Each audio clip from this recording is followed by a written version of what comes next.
Hello everyone, welcome back to the Trig Podcast Juncos TV on this beautiful Saturday, May 6, Cinco de Mayo +1. Canelo fights today. Lakers, go Lakers in 5, 6, we'll see. But talking today about how to cry without shame and without maybe judgment from other people. Now, if you are not a crier, then this might be helpful for you to better understand those around you who do cry. And if you are someone who wants to cry but does feel shame and you feel judged, then hopefully this will free you. So first I want to start with Jesus. Jesus cried at Gethsemane. He was grieved, it says, to the point of death. On the cross, we know obviously that he suffered. He said, "Why have you forsaken me?"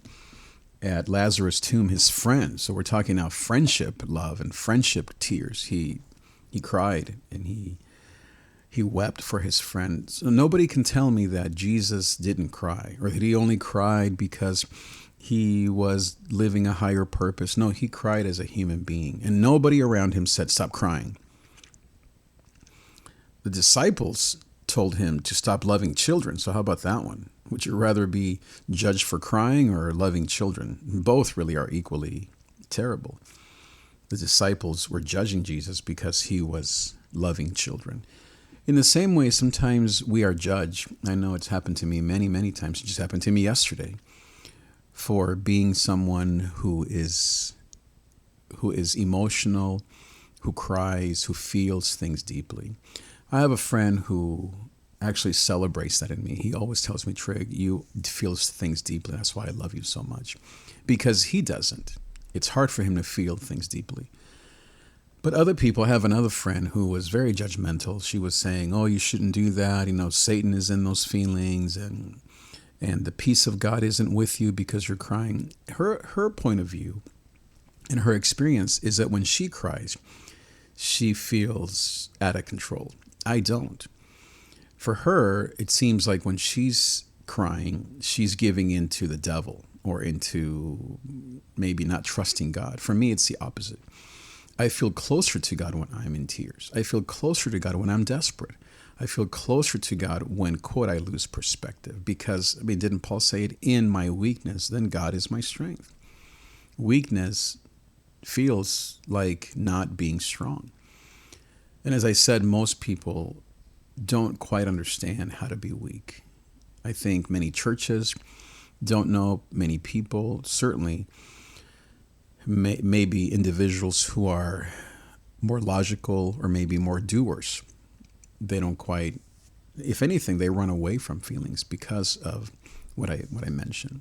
So here's a question: how do you view feelings? I'm talking about negative emotions, anger, resentment, sadness, loneliness.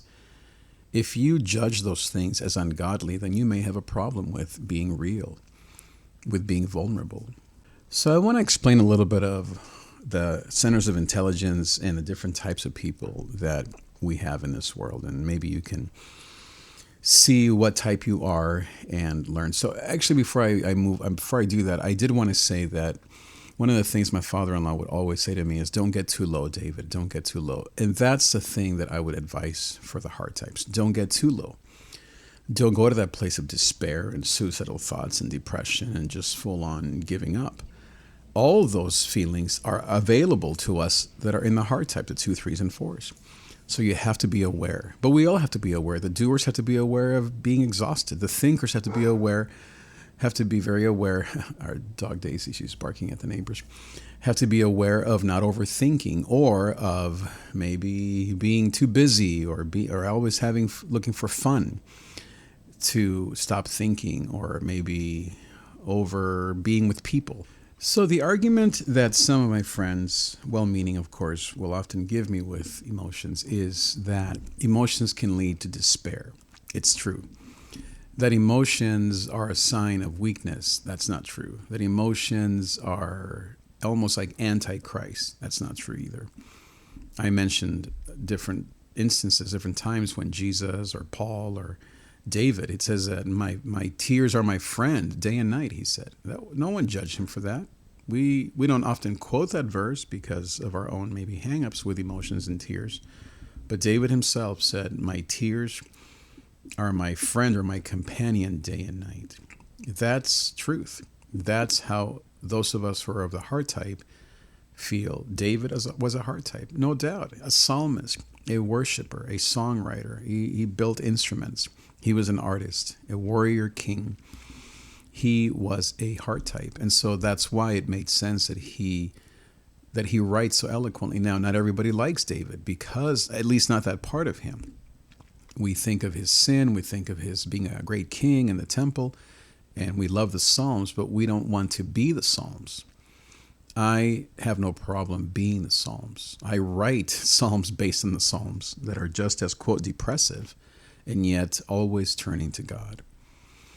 And so, in terms of centers of intelligence and the Enneagram and different types and different ways to look at life, if you are a logic type, the way that you tend to view emotions are as useless or as illogical. Maybe you have a father or a friend or a husband or whatever that is more emotional, meaning heart types, and you judge them. I would say the logic types judge the heart types the most, very severely. It's happened to me with family members, with friends, with this person yesterday. They will judge me harshly. The people that I tend to judge harshly are probably maybe the doers, the ones that tend to not want to feel anything. And again, these are just people that maybe are immature. Not everyone does these things. And so I would say the doers don't judge the heart types as much because they know that they should feel more. If anything, I think they admire the heart types because they wish they were us. And then we admire the doers because we wish we were them. So it's a good fit. We need to stop judging each other, and especially when it comes to God and godliness. As I said, my friend was low-key saying that I was sinning pretty much because I was crying about my father-in-law who passed away just a few months ago. I mean, how crazy is that, right? I don't think that's what she meant, but that's definitely what she was saying. And so now my guess is that when she has been through loss, she doesn't let herself cry, right? Because she loses control. Maybe her way of trusting God is I have to keep my mind focused on God and what I have to do, and I can't lose control because my kids, my job, et cetera, right? That's very fair. None of us can afford to lose control and not go to work and just check out of life. No, of course. But to cry, even if it's been 3 months since your father-in-law, or in maybe my friend's case, let's say her dad, God forbid, or her mom died, that's kind of crazy for me, really. That's kind of crazy to hear that someone got over their husband's death in a month or a few months. But, here's the thing. I can't judge that because for some people, that is how they experience faith in God. They find God. Again, the whole thing is, where do you find God? You find God. I find God through my emotions. Other people find God through their right thinking and their logic. And then other people find their God or God in doing the right things, in being active. We're all different. We have 3 different centers of intelligence: heart types, logic types or head types, and then doers or body types. We all have 3. We're mind, body, and soul, but we tend to lean or favor one of the 3. I'm a heart type. That's how God made me. Back to David. If he wasn't a heart type, David wouldn't have written the Psalms and built a temple and become a psalmist and sing the beautiful songs that he sang and all the worship tunes that he wrote. And I mean, we would not have Psalm 23, the Lord is my shepherd. Can you imagine Paul saying that, the Lord is my shepherd? Can you imagine Peter saying the Lord is my shepherd? No. Can you imagine? No, only David. And Jesus, by the way. Jesus was definitely, quote, in touch with his feelings, in touch with, quote, his feminine side, as maybe some would say. How many men, how many women run away from emotions? And yet from psychology, neuroscience, all the studies, everyone agrees that in order for you and I to heal, you have to touch the emotion. You can't ignore it. It'll wait for you. The body keeps a score. And those of us who are gifted with feeling and with heart, we have to be careful. We have to move to the other centers. We have to not get too low, as my father-in-law would say. Rest in peace, my beautiful dad, Baker. And so we have to understand these things and not judge each other.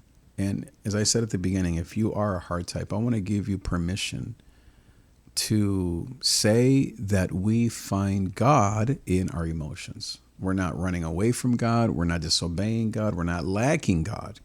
We're not lacking peace. In fact, we find our peace through emotions. We find our joy through emotions. We find our grace through anxiety, as I often would say. I had a conference that was called Finding Grace Through Anxiety. That's a heart type speaking. Other people would maybe word it differently. You know how people would say, use your head? Or what does your heart say? Or what does your gut say? Well, for me, my gut speaks to me, yes. My mind, yes. But what resonates the most is what does your heart say?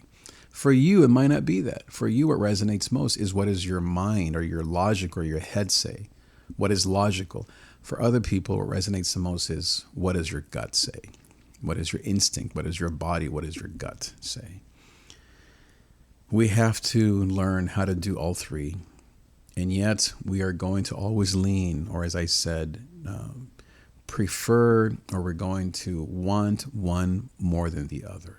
It's just how God built us. And it's a beautiful thing. We are fearfully and wonderfully made. There is no judgment. Even if people, good, well-meaning people may judge you, even your husband, your friend, your pastor may say, stop feeling, stop thinking so much, stop doing so much. Yes, it's good to always be aware of our weakness and dark side and low side of our preferences. But we find God through who we are. One last example, my beautiful wife is a doer, she's a body type. The thing that she does when she just lost her father, when she's in stress or in grieving, is she plants flowers. Imagine if instead I said, why don't you write more and just spend time praying or crying? I would be taking away her Jesus. She finds Jesus in doing things. I'm not saying not, but not as readily as in, let's say, feeling like I would, or being logical and planning out her next 5 years as others would do, or even her day. For my mom, she also lost her mom, her husband. I mean, she's been through so much. Her way to find Jesus is through thinking and through joy.